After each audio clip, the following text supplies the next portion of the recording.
Shooting एकदम खतरनाक है भाई, बोला क्या क्या भी हो गया ये तो सब बात है यार, पर दिन पर बड़ा ऐसा ही साल लिखा है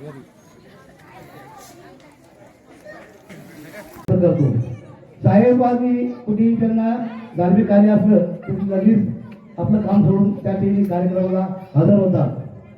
आजचा हा आगळा वेगळा असा कार्यक्रम आहे आणि आपल्या या संगीतमय भगवत कथाचं आपल्या गावामध्ये प्रथमच आयोजन होते. माऊली मला असं वाटतं आपलं सुरुवातच येईल पहिलंच वर्षी म्हणावं लागेल आपलं. तर एक चांगला योग आपल्या गावकऱ्यांना या ठिकाणी लाभलेला आहे. सर्वजण या ठिकाणी या कार्यक्रमाचा लाभ घेतील असं मी सर्वांना विनंती करतो. या ठिकाणी छोटेखानी आपली भारतीय संस्कृतीमध्ये आलेल्या अतिथींचं स्वागत करणं ही आपली एक संस्कृती आहे आणि या ठिकाणी छोटेखानी सत्कार यांनी आयोजित केलेला आहे. तर ज्ञानेश्वर माऊली यांचा सत्कार शंकर करते.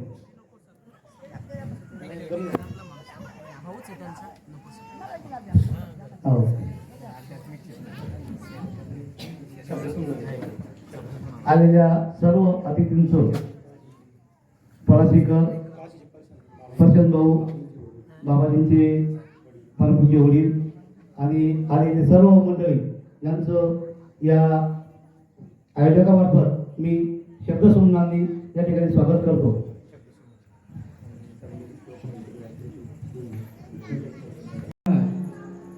यह सत नहीं कहा जाता, इसे असत कहा जाता है.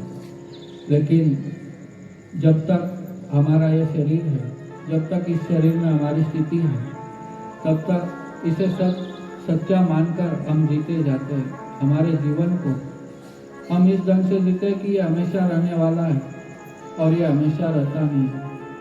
इसलिए असत को असत जानकर और इसका जो साक्षी है, इसको देखने वाला, इसका अनुभव करने वाला, जो ईश्वर का अंश हमारा जीव है, हमारे हृदय में ही है, तो उसे सत मानकर हम अपने आप को ईश्वर का अमृत पुत्र माने कि ये मरने वाला शरीर है, हम मरने वाले नहीं हैं.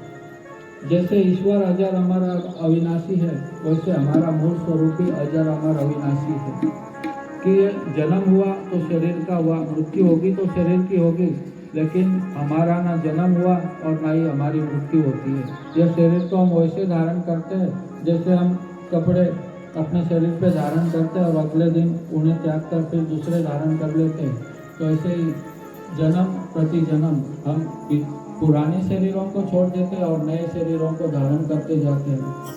तो ये प्रक्रिया हमारी जैसे दिन प्रतिदिन कपड़े बदलने की चलती, ऐसे ही इस सृष्टि चक्र में, इस युगों में, सत चतुर्युग में कभी त्रेता आता है, कभी सत आता है, कभी द्वापर आता है, कभी कलयुग आता है. तो युग जैसे बदलते हैं वैसे हमारे जन्म भी एक एक युग में कितने कितने जन्म होते जाते हैं. तो ये जो जन्म हो रहे हैं ये किस लिए हो रहा है कि हमारी कुछ ना कुछ इच्छा बाकी रह जाती है. किस लिए इच्छा रह जाती है कि हम इन वैश्विक सुखों को, सांसारिक सुखों को सच्चा मान रहे हैं और इसी में आनंदित होने का प्रयास करते हैं, इसी में सुखी होने का प्रयास करते हैं और इसमें से पूरा सुख तो मिलता नहीं है. हमें लगता है कि हमारा अच्छा सा घर बन जाए तो हम सुख से रहेंगे, अच्छा सा घर भी बन जाता है, लेकिन फिर लगता है कि गाड़ी भी आ जाए तो गाड़ी आ जाए तो गाड़ी के लिए इच्छा बनी रहती है, फिर गाड़ी भी आ गई, लेकिन उसमें भी मन तृप्त नहीं होता, संतुष्ट नहीं होता और आगे की जमीन जायदाद और बढ़ जाए तो इच्छाएं बढ़ती जाती. जैसे एक इच्छा पूरी होती है तो 10 इच्छाएं पुनः नई हमारे मन में उत्पन्न हो जाती है. तो जीवन पूरा होते होते हमारा जीवन तो पूरा हो जाता है, लेकिन इच्छाएं पूरी नहीं हो पाती और इच्छाएं अपूर्ण रह जाने से ही उन्हें पूरी करने के लिए प्रकृति ये व्यवस्था करती है कि बाबा तेरी ये इच्छा है, ये क्षणिक सुखों में और अधिक रम जाने की, इन्हें प्राप्त करने की, तो उस ढंग से फिर नया शरीर प्राप्त होता है. तो हमारी इच्छा न रहे, हमारी इच्छाएं पूरी तरह शांत हो जाए, तो उसका उपाय क्या है? तो उसका उपाय यही है कि आप इस सत स्वभाव को जानो, अपने सत स्वभाव को, इस परमेश्वर के सत स्वभाव को। वो सत स्वभाव सदा रहने वाला है और कैसा है कि ज्ञान स्वरूप है, चित स्वरूप है। चित स्वरूप माने कि वो जानता है, हर चीज को जानता है, हर चीज की पोल पट्टी उसे पता है, और वो आनंद स्वरूप भी है, आनंदमय है। और ऐसा आनंद कि जो कभी घटता नहीं, ऐसा आनंद जो कभी दूर नहीं होता, ऐसा आनंद कि जो हमसे कभी बिछड़ता नहीं। तो इस सच्चिदानंद को जान के ही मनुष्य की हर अभिलाषा पूर्ण होती है। मनुष्य को वो सुख प्राप्त होता है कि जो उसने कभी पहले पाया नहीं, और जो अब उससे कभी बिछड़ेगा नहीं, उससे कभी दूर नहीं होगा। तो वो सच्चिदानंद स्वभाव हमें जान लेना है। तो कैसे जानोगे? कि उसे जानने के लिए ये भगवान का स्वभाव जानना है। भगवान के स्वभाव को जानने के लिए ये भगवत कथा है। भगवान की कथा से हमें पता चलता है कि वे अवतार धारण करते हैं तो अपना जीवन कैसे जीते। कभी राम अवतार, कभी कृष्ण अवतार, कभी कोई तो कभी कोई। अब राम अवतार की बात ले लो कि जहाँ अगले दिन सुबह राज्याभिषेक होना है और राज्याभिषेक की जगह वनगमन हो जाता है। इतना दुख अचानक से आ जाता है, लेकिन फिर भी राम जी के चेहरे पे कोई शिकन नहीं होती, उनके चेहरे पर कोई ग्लानि नहीं आती, कोई मलिनता नहीं आती, बल्कि उनका चेहरा वैसे ही प्रफुल्लित और प्रसन्न है। वनगमन की बात सुन के भी उनके चेहरे पर उत्साह वैसा ही है। क्यों? क्योंकि वो जानते हैं कि चाहे राज्याभिषेक हो, चाहे वन में जाना पड़े, वो तो इस शरीर को राज्याभिषेक होता है, शरीर को वनगमन होता है, लेकिन शरीर के भीतर विराजमान आत्मा वो तो ना दुख से दुखी होता है, ना सुख से सुखी होता है, वो सुख दुख से निर्लेप रहता है। तो हमें इस निर्लेप आत्मा को जान लेना है, इस सच्चिदानंद स्वभाव को समझ के कि हमारे आत्मा का स्वभाव भी सच्चिदानंदमय ही है, क्योंकि आत्मा परमात्मा का ही अंश है और जो स्वभाव परमात्मा का है वही उसका भी स्वभाव है। जैसे जल का अंश एक बूंद होता है, तो जल का जो स्वभाव होता है वही बूंद का भी स्वभाव होता है। आग की चिंगारी वो भी उसी स्वभाव वाली होती है। आग जैसी दाहक होती है, प्रकाशक होती है, तो चिंगारी भी दाहक और प्रकाशक होती है। ऐसे ही ये परमात्मा का जो अंश है तो उसका स्वभाव भी वैसा ही रहेगा। तो ये सच्चिदानंद स्वभाव यदि आप जान लेते हो तो इस सृष्टि का जो सबसे श्रेष्ठ सुख है वो आपको प्राप्त हो जाता है, और कहीं बाहर से नहीं, आपके ही हृदय में आप जान जाते हो। आप ये अनुभव करते हो कि इससे बढ़कर कोई सुख नहीं हो सकता, इससे बढ़कर कोई लाभ नहीं हो सकता। तो ऐसे लाभ को प्राप्त करने के लिए ये इस कथा द्वारा हम उस भगवान के स्वभाव को समझने का प्रयास करेंगे और साथ साथ हमारे स्वभाव को भी समझने का प्रयास करेंगे। तो ये सच्चिदानंद भगवान की जो विश्व की उत्पत्ति, स्थिति और प्रलय का भी कारण है, और तीनों तापों को नाश करने वाला है। तीन ताप क्या है? कि एक है आध्यात्मिक ताप, दूसरा है आदि दैविक ताप और आदि भौतिक ताप। आदि भौतिक ताप माने कि भौतिक जगत से जो हमें कष्ट प्राप्त होते हैं, जो क्लेश प्राप्त होते हैं, तो उसे आदि भौतिक ताप कहते हैं। जैसे सांप, बिच्छू, शेर आदि से हमें भय लगता है, हम ऐसे स्थानों पर जाने से डरते हैं, या कुछ दुष्ट लोग जो बिना मतलब ही झगड़ा लड़ाई आदि करते हैं, तो उनसे जो क्लेश प्राप्त होता है, या फिर दुर्जनों से जो क्लेश प्राप्त होता है, तो यह आदि भौतिक ताप कि जो किसी न किसी बाह्य निमित्त से हमें मन में दुखी करता है। दूसरा आदि दैविक, कभी कभी दैवी ताप यानी कि दैवी माने कि देवताओं की ओर से जो ताप मिलता है, कि ईश्वर की ओर से जिसे कोई करता है। जैसे कोरोना आ गया, कोरोना जैसी महामारी कि जो दिखी तो बाहर से, लेकिन उतने समय तक के लिए सबको लॉकडाउन में रखा, सबके जीवन को उथल पुथल कर दिया। तो ये कुछ दैविकता पे कभी अधिक बारिश होती है, कभी कम बारिश होती है, कभी गर्मी होती है, कभी सर्दी होती है, ये ऋतुओं का बदलना, तो ये भी एक आदि दैविक ताप है। और तीसरा है आध्यात्मिक ताप। अब आदि भौतिक और आदि दैविक ये तो इतने ज़्यादा दुख नहीं देते, लेकिन आध्यात्मिक ताप वो सबसे ज़्यादा दुख देता है, क्योंकि वो हमारा अपना बनाया होता है, हमारे अपने मन से हम बनाते हैं कि हमारी कुछ धारणाएं होती है, कुछ मान्यताएं होती है कि ऐसा होना चाहिए और ऐसा नहीं होता, तो हमें दुख होता है। हम इच्छा करते हैं कि ये मुझे मिलना चाहिए और नहीं मिलता है तो दुख होता है। पहले तो उसे प्राप्त करने के लिए प्रयास किया जाता है और उस प्रयास में दुख होता है, और मिल जाए तो भी उससे पूरा सुख नहीं मिलता, और नहीं मिले तो भी दुखी होता है। तो ये आध्यात्मिक ताप है। कहते हैं कि मनुष्य को 9 ग्रह इतना दुखी नहीं करते जितना कि उसका दुराग्रह उसे दुखी करता है।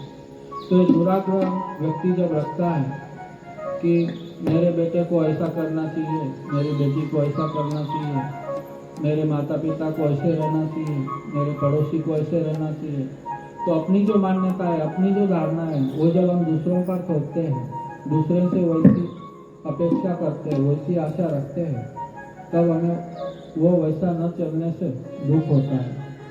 तो हमारी आशा अपेक्षाएं जो है वो हमें समझ लेनी है कि हर एक का अपना मन है, हर एक के अपने संस्कार है, हर एक का अपना प्रारब्ध है, और हर कोई अपने अपने मन के अनुसार ही चलने वाला है, जीवन जीने वाला है। उसमें हम कितना भी इंटरफेयर करना चाहें तो भी ज़्यादा बदलाव नहीं कर सकते, क्योंकि उसके संस्कार, उसके विचार वो हमसे कुछ अलग होंगे, उसका प्रारब्ध हमसे अलग होगा। इसलिए हमारी मान्यता के अनुसार न चल के वो उसकी मर्जी के अनुसार ही जीवन जिएगा। इसलिए ज़्यादा किसी के प्रति आसक्ति न रखते हुए कि हम जैसे भगवान के हैं और जो मेरे परिजन हैं वो भी भगवान के हैं, तो जो भगवान का मान लेता है अपने आप को भी और अपने परिजनों को भी, तो उसका यह आध्यात्मिकता बहुत ही आसानी से मिल जाता है। तो भगवान का वास्तव में हर कोई भगवान का ही है, ऐसा कोई जीव नहीं है कि जो भगवान का नहीं है, क्योंकि सृष्टि को बनाने वाला वही है, और जब सृष्टि को बनाने वाला वही है तो हमको और हमारे परिवार वालों को, हमारे रिश्तेदारों को किसने बनाया? उसी ने तो बनाया, और उसी ने बनाया है तो उसी के सब अंश है, उसी के अंश है, तो उसने सबका अपना अपना प्रारब्ध सबके साथ लिख दिया है। केवल जो भी हमारे जीवन में दुख कष्ट आ रहे या जैसा भी हमें सुख पूर्वक भी जीवन हम जी रहे, तो ये उसका दिया हुआ है। हमने प्रयत्न किए, हमने कोशिश की, लेकिन उसमें सफलता, उसमें फल उसने दिया है।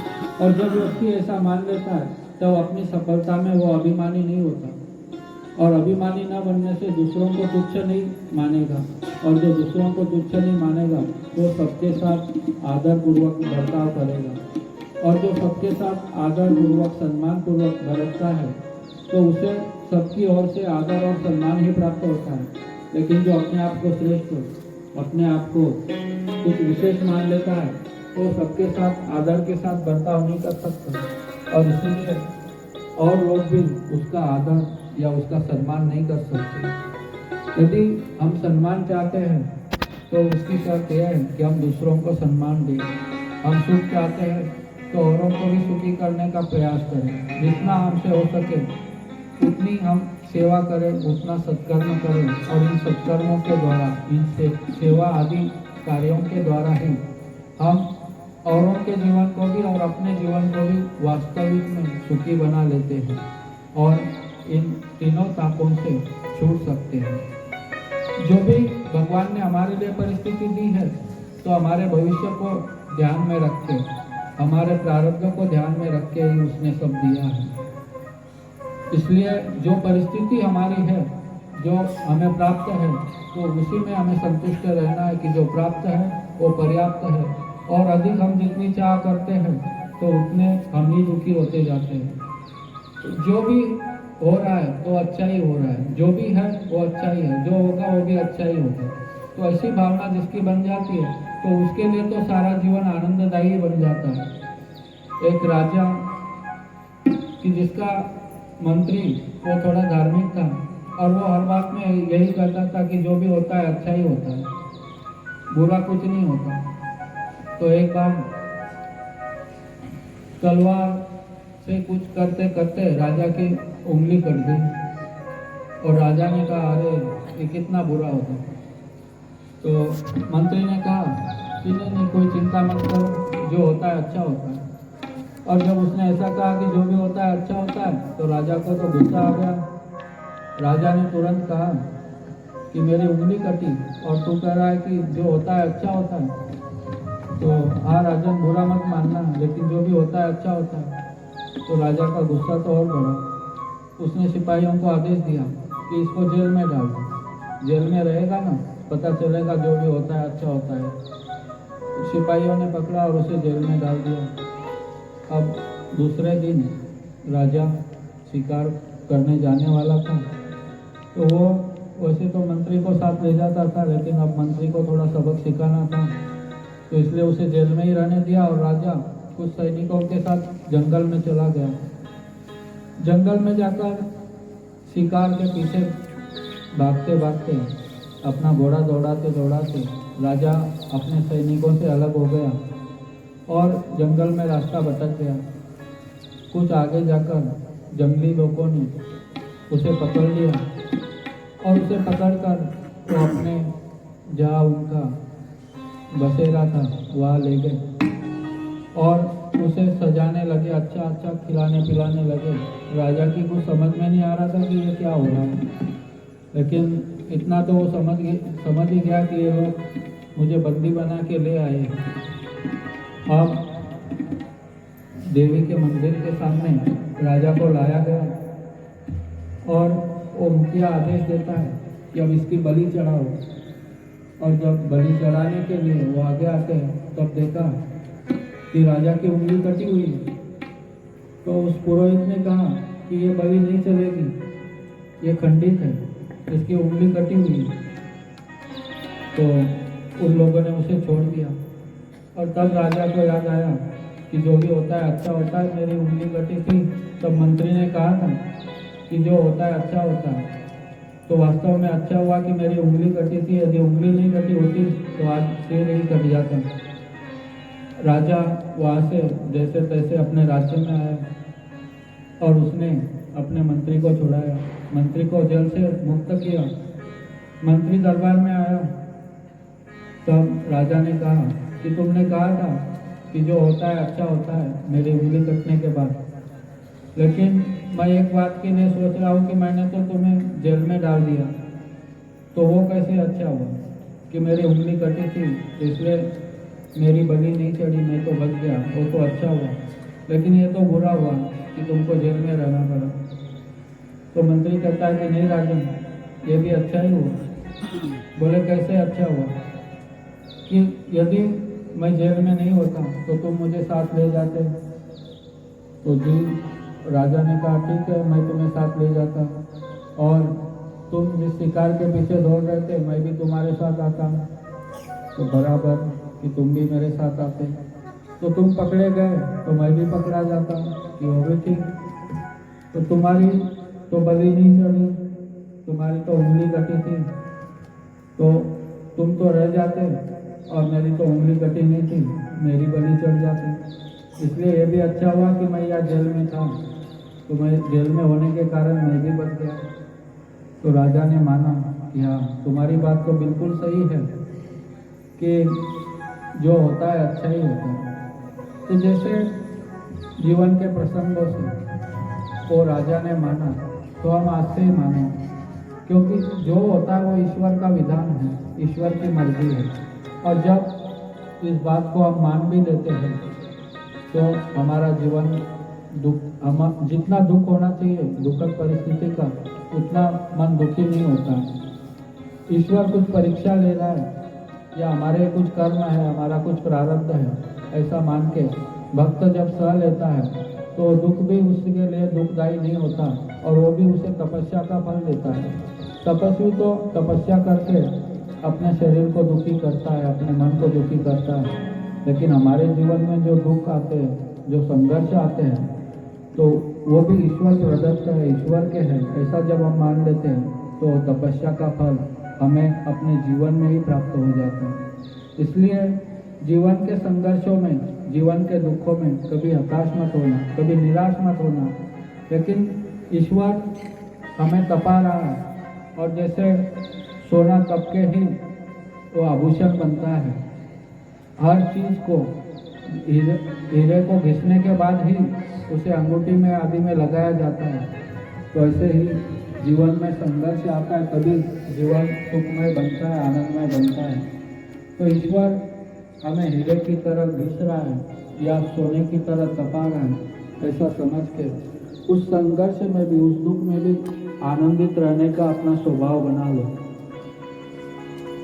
जब कलयुग का प्रारंभ हुआ, कलयुग के प्रारंभ में ऋषि मुनियों को लगा कि अब तो कलयुग आ गया, पापाचार अधिक बढ़ेगा, दुराचार अधिक बढ़ेगा, तो क्यों ना हम इस कलयुग के दोषों से बचने के लिए एक ऐसे स्थान पे साधना करें कि जहाँ कलयुग का कोई दोष हमारे जीवन में प्रवेश ना कर सके, हमारे अंतःकरण में स्थिर न हो सके।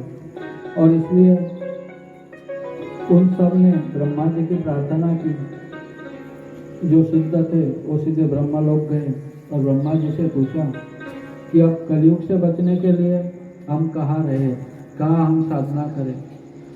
तो ब्रह्मा जी ने एक चक्र ब्रह्मलोक से फेंका धरती पर, और वह चक्र, उस चक्र की नेमी वो एक जगह अरण्य में जाकर पड़ी और वहाँ सब ऋषियों ने बसेरा अपना किया। उसे ही उस चक्र की नेमी गिरने के कारण नैमिषारण्य कहते हैं, और उस नैमिषारण्य में 88,000 ऋषि मुनि एकत्रित हो गए और वहाँ उन्होंने कलयुग के दोषों से बचने के लिए 1000 वर्षों का यज्ञ आरंभ कर दिया। यह ऐसा यज्ञ था कि अब कलयुग था तो 1000 साल तो उनकी आयु नहीं थी, लेकिन 1000 साल का इसलिए सत्र रखा गया कि हमारे बाद हमारे शिष्य करेंगे और उनके बाद उनके शिष्य करेंगे। तो इस तरह से कलयुग के 1000 वर्षों तक यह सत्र चलता रहेगा। और उस सत्र में शौनक आदि ऋषियों ने सूत जी को भी आमंत्रित किया था। सूत जी ये तो जाति से सूत थे और सूत जाति को वेदाध्ययन का अधिकार नहीं था, लेकिन व्यास जी से रोमहर्षण सूत जी ने पुराण श्रवण किया था और वही अपने पुत्र उग्रश्रवा जी को श्रवण कराया था। तो ये पुराण विद्या में पारंगत थे उग्रश्रवा सूत जी, और इन्हीं को व्यास बना के, इन्हीं को व्यास पर आसीन करके शौनक आदि ऋषि आज प्रश्न कर रहे हैं कि भगवान भक्ति ज्ञान विरागाप तो विवेको वर्धते महान, माया मोह निराशस नवय क्रियते कथम। कि प्रभु भक्ति ज्ञान और वैराग्य से प्राप्त होने वाला विवेक कैसे बढ़ता है, उस विवेक की वृद्धि हमारे जीवन में कैसे हो, और इन कलियुगी जीवों को शुद्ध बनाने का, इनके मन को कलयुग के दोषों से बचाकर दैवी शक्ति संपन्न सात्विक बनाए रखने का उपाय क्या है। और तीसरा प्रश्न है कि पावनों को भी पावन करने वाला, पवित्रों को भी पवित्र करने वाला, परम कल्याणकारी, शाश्वत सुख देने वाला, श्री कृष्ण की प्राप्ति कराने वाला साधन कौन सा है।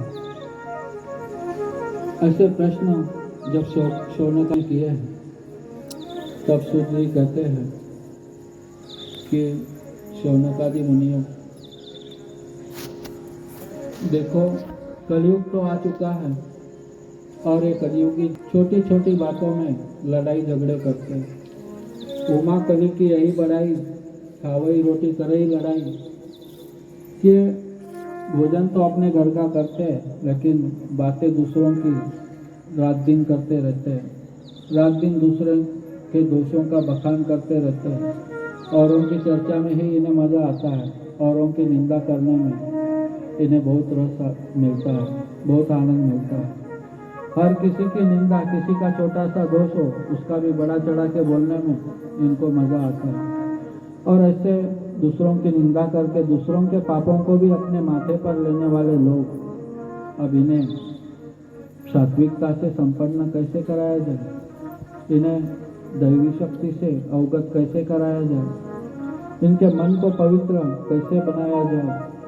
और भक्ति ज्ञान आदि में तो इनको रुचि ही नहीं है, तो फिर उससे प्राप्त विवेक इनके जीवन में आएगा ही कहाँ से। इस स्थिति में शौनक आदि ऋषि कहते हैं कि प्रभु, भले ये थोड़ा कठिन काम है, लेकिन सद्गुरु तो पूछने वालों को वह योगी दुर्लभ वैकुंठ धाम भी प्रदान कर देते हैं। अपने सत्पात्र शिष्यों के प्रति अपने ज्ञान को सद्गुरु पूरी तरह से प्रदान कर देते हैं। और इसलिए हम भी प्रार्थना करते हैं कि आप भी अपने ज्ञान के द्वारा, अपने अनुभवों के द्वारा, और जो आपने पुराण श्रवण आदि किया है, तो उन पुराणों का सार निष्कर्ष रूप में हमें भी बताइए और परम कल्याण का साधन हम अपने जीवन में कैसे अपनाए, इसका मार्ग दिखाइए। क्योंकि कल्पवृक्ष और चिंतामणि इनसे बढ़कर सद्गुरु प्रदान करते हैं। चिंतामणि तो इस लोक का सुख प्रदान करता है, कल्पवृक्ष स्वर्गलोक की संपदा प्रदान करता है, परंतु सद्गुरु तो वैकुंठ आदि लोक भी प्राप्त करा देते हैं। सद्गुरु के द्वारा व्यक्ति सहज में भगवान का धाम प्राप्त करता है, भगवत धाम में निवास करता है। चिंतामणि के आगे जो चिंतन किया जाएगा वो आकर प्राप्त होगा, और उसमें यदि विपरीत चिंतन आ गया तो वो भी चला जाता है। और हमारा मन ये ऐसा है कि दो विचार सीधे आते हैं तो एक उल्टा विचार आता है, और उसके कारण जो भी हमारी कमाई है उसका भी नाश हो जाता है। कहते हैं कि एक व्यक्ति अनजाने में ही कल्प वृक्ष के नीचे जाकर बैठ गया और वहाँ उसे बहुत शांति मिली। कल्प वृक्ष के नीचे उसे तो पता नहीं था ये कल्प वृक्ष है और इसकी महिमा क्या है। उस शांति में, उस छाया में उसे लगा कि इतनी बढ़िया शीतल शीतल वायु है और इतनी मस्त यहाँ छाया मिल रही है, तो यहाँ यदि एक पलंग होता, गद्दा होता तो मैं बड़े चैन से आराम करता, या अच्छे से विश्राम होता। और उसका ऐसा चिंतन करना ही था कि वो कल्प वृक्ष के प्रभाव से वह पलंग आदि की व्यवस्था होगी। अब उसने देखा कि मैंने तो चिंतन किया और ये यहाँ प्रकट हो गया, और उस पर जाके बैठा। उसने सोचा मैं यदि यहाँ धन आ जाए, रुपए आ जाए, ऐसा चिंतन करूँ तो, और उसने वैसा चिंतन किया और वहाँ नोटों के बंडल बहुत सारे आ गए। अब उसने तीसरा चिंतन किया, तीसरा विचार उसके मन में आया कि मैं जो सोच रहा हूँ वो सचमुच यहाँ प्रकट हो रहा है। कहीं कोई भूत तो नहीं है कि भूत आए और यहाँ मेरे पीछे पड़ जाए। और सचमुच भूत आया और भूत को देख के वो वहाँ से भागा, अब अपनी जान बचा के भागने लगा। तो दो विचार तो अच्छे किए, लेकिन तीसरा विचार उसी ने ऐसा कर दिया कि उसे वो सब छोड़ के भागना पड़ा। तो कल्प वृक्ष ऐसी चीज़ है कि जो हम चिंतन करेंगे वो तो हमें प्रदान करेगा, उसमें हमारा हित हो चाहे ना हो। चिंतामणि ऐसी चीज़ है कि जो हम विचार करेंगे तो वैसा वो हमें प्रदान करेगा, फिर उसमें हमारा हित हो चाहे ना हो। कल्पनेची बाधा न हो कमी